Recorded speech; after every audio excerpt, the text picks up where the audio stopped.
witajcie w najnowszym filmie na moim kanale. Ja się zbieram do wyjścia, idziemy do restauracji spędzić trochę czasu z moją koleżanką Klaudią, którą już znacie, nieraz była tutaj na kanale. Dzisiaj dzień wolny, wakacje Eliasza od przedszkola, to taki okres świąteczny, więc w tym czasie właśnie mamy wakacje. Spotkałam się z Moniką, dużo nie nagrywałam, wiecie, jednak spędzaliśmy razem czas, dużo rozmawiałyśmy, razem dzieciaki się bawiły, więc po prostu nie było czasu, żeby z Wami pogadać, ale dzisiejszy filmik nie o wakacjach dzieci, a bardziej o tym, jak Koreańczycy spędzają Sylwestra, bo w tym roku wyjątkowo spędzimy podobnie jak to Koreańczycy robią. Jest to też oczywiście spowodowane tym, co się zdarzyło ostatnio w Korei. Niestety, jak słyszeliście, bo ta informacja obiegła cały świat bardzo szybko, to samolot z Bangkoku do Muan na lotnisku w Muan się rozbił. Katastrofa lotnicza. Niestety większość osób, które były w samolocie, nie przeżyły. 2 osoby udało się uratować. Jeden z uratowanych już się obudził, ale nic nie pamięta. Nie wie, co się stało i dlaczego jest w szpitalu. Jest to ogromna tragedia dla rodzin, dlatego razem tutaj jesteśmy z rodzinami. I państwo koreańskie z tego także powodu zarządziło żałobę narodową i wszystkie countdown, czyli odliczanie do nowego roku, zostało odwołane. Tak samo w Seulu, w Busan i w innych miastach w Korei. Żadna z atrakcji takich przygotowanych specjalnie na odliczanie nowego roku nie odbędzie się. Było zaplanowane coś na Gwangnali, czyli pewnie pokaz dronów albo fajerwerek, na którym mieliśmy w planie wybrać się razem właśnie z Klaudią, z którą się za chwilę spotkamy. Niestety zostało to wszystko odwołane z wiadomych przyczyn, ale za to my w tym roku postanowiliśmy, że spędzimy troszkę po koreańsku z tego właśnie powodu i rano wybierzemy się na wschód słońca. Wschód słońca w Korei, właśnie obudzenie się na wschód słońca i życzenie sobie wszystkiego najlepszego w trakcie wschodu jest taką bardzo koreańską rzeczą, dlatego do niedawna tak naprawdę czczenie Nowego Roku, tak jak na przykład my kojarzymy w Polsce, raczej nie było koreańską rzeczą. A koreańską bardziej rzeczą było właśnie spotkanie się rodzinne, w rodzinnym gronie i rano wybranie się razem na ten wschód słońca w wybranych najlepszych miejscach. My w tym roku wybierzemy się na Gwangnali, mamy taką nadzieję, wybrać się właśnie na ten wschód słońca na Gwangnali. To chyba będzie dla nas najlepszą opcją, bo dojedziemy tam także będzie Klaudia i razem tak przyjmiemy Nowy Rok z szacunkiem dla rodzin także, które niestety muszą uporać się z tragedią, która się zdarzyła w tą niedzielę. Pokażemy Wam całość, chciałabym Wam pokazać, jak to wygląda. I czemu na przykład Nowy Rok w Korei nie jest tak za bardzo świętowany tak jak w Polsce, czyli tak hucznie, nawet czasami były takie zdarzenia, że były opóźnione, czasami właśnie te fajerwerki nie były takie uroczyste w poprzednich latach. To także jest spowodowane tym, że Koreańczycy tak naprawdę Nowy Rok obchodzą bardziej hucznie, rodzinnie, później w Solal. Solal, czyli księżycowy Nowy Rok, gdzie jest to właśnie drugie największe, a może i porównywane właśnie z Chuseok święto w Korei, gdzie całe miasta opustoszają. Najczęściej właśnie Seul zostaje opustoszały i większość Koreańczyków wybiera się do rodzinnych domów, aby spędzić parę dni właśnie w tym święcie. W tym czasie także jedzą tteokguk, czyli koreańską zupę z ciasta ryżowego, czyli tak zwanego tok, który jest leciutko, cienko pokrojony. Zupa jest ogólnie taka biała, z posypaną, pokrojonym jajkiem. Jest to takim klasycznym daniem właśnie na Nowy Rok i właśnie wtedy Koreańczycy najczęściej spędzają w taki właśnie sposób ten Nowy Rok.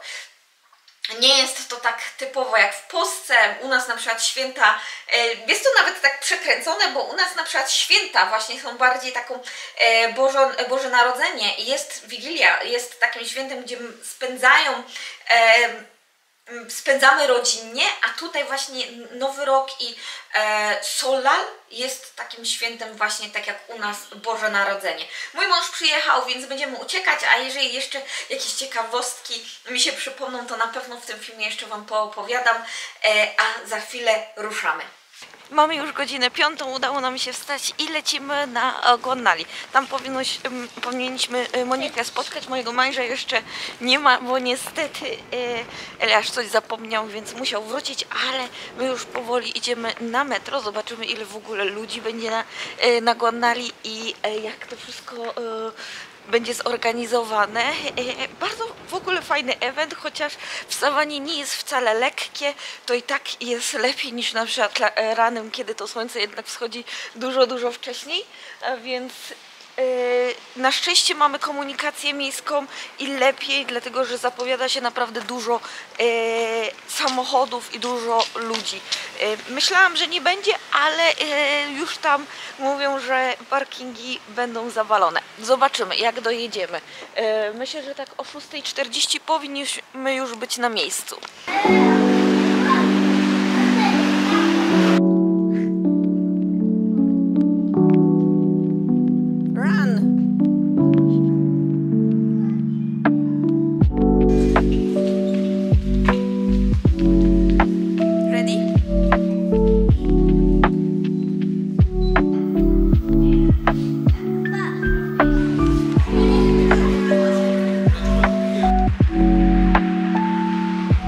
Jak to bliżej morza zaczyna coraz mocniej wiać, więc troszkę myślę, że mogłam jednak ten golf ubrać.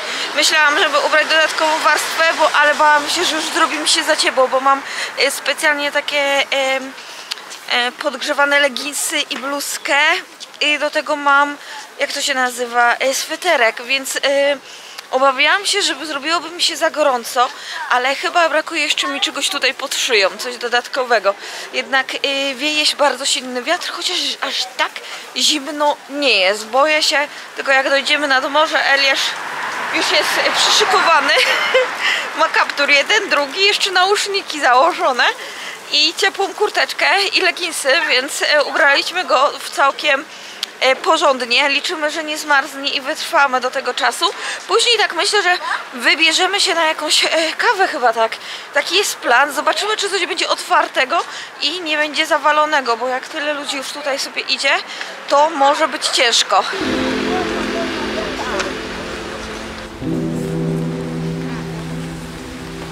No co ty? Było do rana.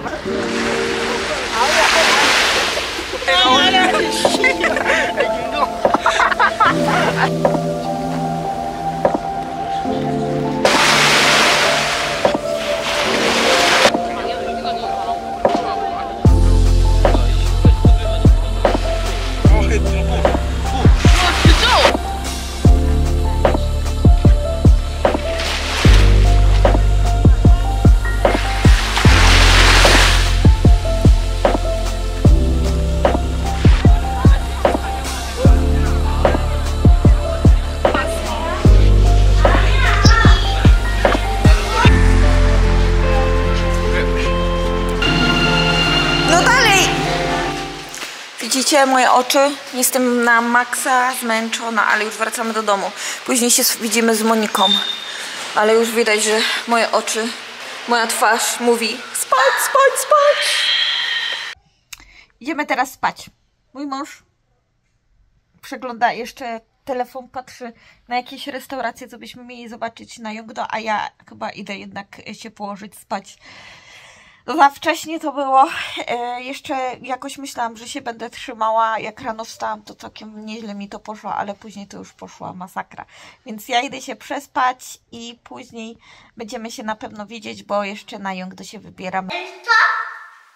Nie. Czekam na ciebie. Tak. No to szybko. Bo mama idzie. Lecimy teraz na Yongdo, żeby się pożegnać z Klaudią. Zjemy nam sobie lunch i odwieziemy ich na peron, gdzie pojadą już do Seulu. Przy okazji zabierzemy jej walizkę, ponieważ one się wybrały właśnie na Yongdo, na Hyunyeomall. Jeżeli kojarzycie, to jest ten taki miejsce do spacerowania nad oceanem. Naprawdę super miejsce. Polecam, jeżeli byście chcieli kiedykolwiek mieli trochę dłużej czasu właśnie w Busan, to jest bardzo fajne miejsce. Tak się trochę poczuć właśnie w takim klimacie nadmorskim. Naprawdę super, ale to jeżeli ktoś ma troszkę więcej miejsca, bo to nie jest taki hotspot, taki turystyczny hotspot.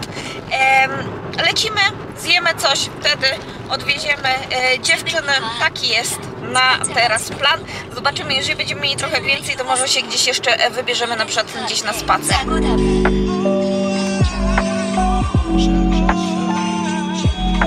Zdecydowała jednak wytoczyć sprawę Justinowi, a w swoim oświadczeniu napisała: Macza? W końcu! Bo tu masz przesadzone te małe drzewka, które... No normalnie to...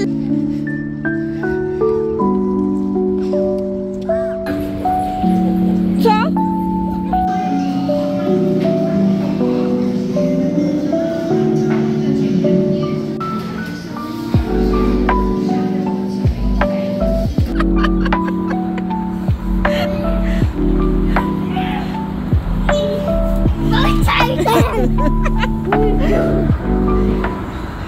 Jesteśmy już w domu, wróciliśmy właśnie ze zwiedzania, odprowadzania Klaudii. Sporo ludzi było na stacji, ogólnie bardzo dużo osób podróżuje. Nawet właśnie Klaudia wspominała, że bardzo ciężko było dostać bilety, ale co się dziwić, to jest ten czas, kiedy właśnie sporo Koreańczyków także podróżuje, żeby pojechać sobie do innego miasta i pozwiedzać, bo jest to dzień wolny. Można sobie nawet wydłużyć o te 2 dni i wtedy można mieć dodatkowe 2 dni. Chłopaki jeszcze się nie kładą spać, ale ja muszę w końcu ogarnąć ten film, który dzisiaj ma wyjść, więc będzie trochę roboty, niestety, ale dam radę. Później chwila odpoczynku i liczę na to, że pójdę dzisiaj wcześniej spać, bo niestety zmęczona jestem. Jeszcze zostały mi 2 dni takiego urlopu Eliasza wolnego. Jest plan, że chłopaki sobie pójdą w piątek, ale to jeszcze nie jest potwierdzone, więc zobaczymy. Na pewno jutro cały dzień spędzam jeszcze z Eliaszem. Piątek właśnie zobaczymy, więc jak widzicie, klaruje się jakoś tak intensywne parę dni. Nie wiem, czy będę coś z tych dni nagrywała, dlatego że prawdopodobnie jutro będziemy siedzieć w domu, może pójdziemy się gdzieś pobawić, ale ogólnie na jutro nie mam żadnych planów, żeby gdzieś wychodzić. To jest też to, że mam jeszcze dla Was jeden film właśnie z naszego pobytu wyjazdowego u mnie na dysku, więc jeszcze muszę po prostu ten film ogarnąć, a tak to zobaczymy. Zapowiada się właśnie ciekawie. Ja się zabieram do roboty. Dajcie znać, jak u Was minął Sylwester, jak się bawiliście. Jak widzicie, raczej u nas było spokojnie, ale no takie, a nie inne sytuacje nastały nas, więc musieliśmy się dostosować.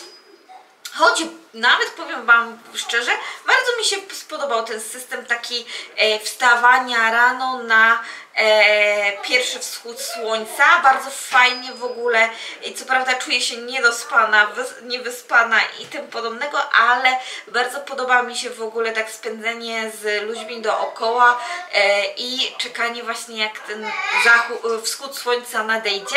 Bardzo to jest interesujące. Myślę, że latem mogłoby być to bardziej utrudnione z wiadomych przyczyn, że jednak ten dzień jest dłuższy i to słońce jednak wschodzi dużo wcześniej, ale zimą, jak tak musimy wstać o tej 5:30, to nie jest aż tak źle. Mój mąż właśnie nie miał za dużego problemu, bo on normalnie prawie tak do pracy wstaje, więc jest okej dla niego. Było dla nas już troszkę gorzej, chociaż spodziewałam się, że będzie większa walka z Eliaszem, że będzie przysypiał, ale nie, daje radę. Jak widzicie, jeszcze ma dużo energii, żeby krzyczeć, bo pewnie słyszycie go. Dobra, dajcie znać, jak Wam minął Sylwester, przekażcie mi, jak tam w Polsce, czy się dobrze bawiliście, czy było więcej fajerwerek, czy raczej bardziej Polska także idzie w stronę pokazów dronów lub tego typu. Dobra, i do usłyszenia wtedy. Zapraszam do polajkowania, subskrypcji kanału i będziemy się widzieć kolejnym razem. A jeżeli macie jeszcze jakieś pytanie na temat nowego roku i solar, dajcie znać. Może uda mi się coś więcej Wam na ten temat powiedzieć. Do usłyszenia. Pa!